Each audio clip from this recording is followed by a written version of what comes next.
السلام علیکم ناظرین، امید کرتا ہوں آپ سب اللہ کے فضل و کرم سے خیریت سے ہوں گے۔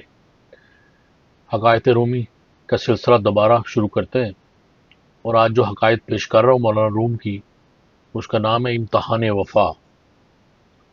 وہ وقت کتنا مبارک ہوتا ہے کہ جس وقت دل کو حق تعالیٰ کی محبت کا درد عطا ہوتا ہے۔ حق تعالیٰ کی محبت میں حضرت ذوالنون مصری رحمۃ اللہ پر عجیب حالت طاری ہو گئی۔ ایسی شورش اور دیوانگی طاری ہو گئی کہ آپ کی آنکھوں سے لوگوں کے کلیجے منہ کو آ جاتے تھے۔ محبت میں بجز نالہ و فریاد کے کچھ احساس نہیں لگتا۔ گریہ وزاری اور تضرع سے حق تعالیٰ کا راستہ وہ جلد طے ہوتا ہے، اور اس قدر قرب ہوتا ہے کہ سالہ سال کے مجاہدے سے وہ بات نصیب نہیں ہوتی۔ حاکم وقت نے آپ کو قید میں ڈالنے کا حکم دیا۔ زنداں جب آپ کو قید خانے کی طرف لے کر چلے تو آپ کے شاگرد اور مرید روتے ہوئے پیچھے پیچھے ہو لیے۔ وہ کہتے کہ یہ کیسے ممکن ہے، کیسے کامل ولی پر جنون کا غلبہ ہو، اس میں کوئی ضرور راز پوشیدہ ہے۔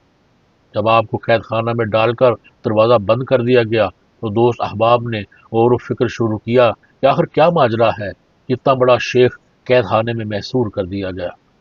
معلوم ہوتا ہے کہ اپنے مہتاب باطن کو ابر جنون سے چھپایا جانا چاہتے ہیں، اور عوام کے شر سے بچنے کے لیے یہ صورت اختیار کی ہے۔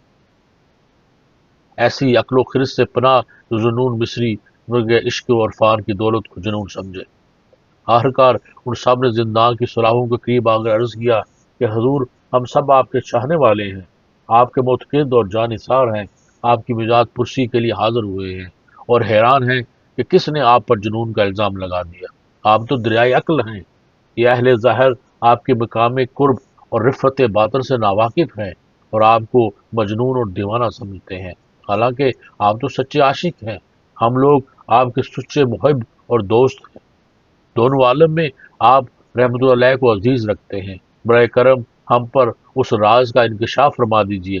آپ اس قید خانے میں اپنی جان کو کیوں مصائب و آلام میں مبتلا کر رہے ہیں؟ آپ کی ایسی حالت سے ہمارا دل کڑتا ہے، راز کو اپنے دوستوں سے نہیں چھپایا کرتے۔ حضرت شیخ ذوالنون مصری رحمۃ اللہ علیہ نے ان کی گفتگو میں بوئے اخلاص محسوس نہیں نہ کی۔ آپ نے دل میں کہا، آؤ ان کی وفاداری اور محبت کو آزمائیں۔ امتحان اخلاص کے لیے ان کی طرف پتھر اٹھا کر دوڑے، جیسے پاگل و وحشت میں لوگوں کو مارنے کے لیے دوڑتا ہے۔ یہ معاملہ دیکھتے ہی سب لوگ ڈر کے مارے بھاگ کھڑے ہوئے۔ شیخ نے جب ان کو یوں بھاگتے ہوئے دیکھا تو ان کو اعتقاد و محبت پر قہقہ لگایا اور فرمایا کہ اس درویش کے دوستوں کو دیکھو، ان کی وفا اور الفت کے دعوے سنو۔ ارے نادانو، تم محبت اور دوستی کو کیا جانو؟ ارے نادانو، تم محبت اور دوستی کو کیا جانو؟ کہ گراں گیرد و زر نج دوست دوست، رنج و مغز و دوستی اور راہ چون پوست۔ سچا دوست دوست کے رنج و تکلیف سے کب کنارہ کشی کرتا ہے؟ دوست کی دوستی تو پوست ہے، اور دوست کی طرف سے رنج و تکلیف اصل مغز ہے۔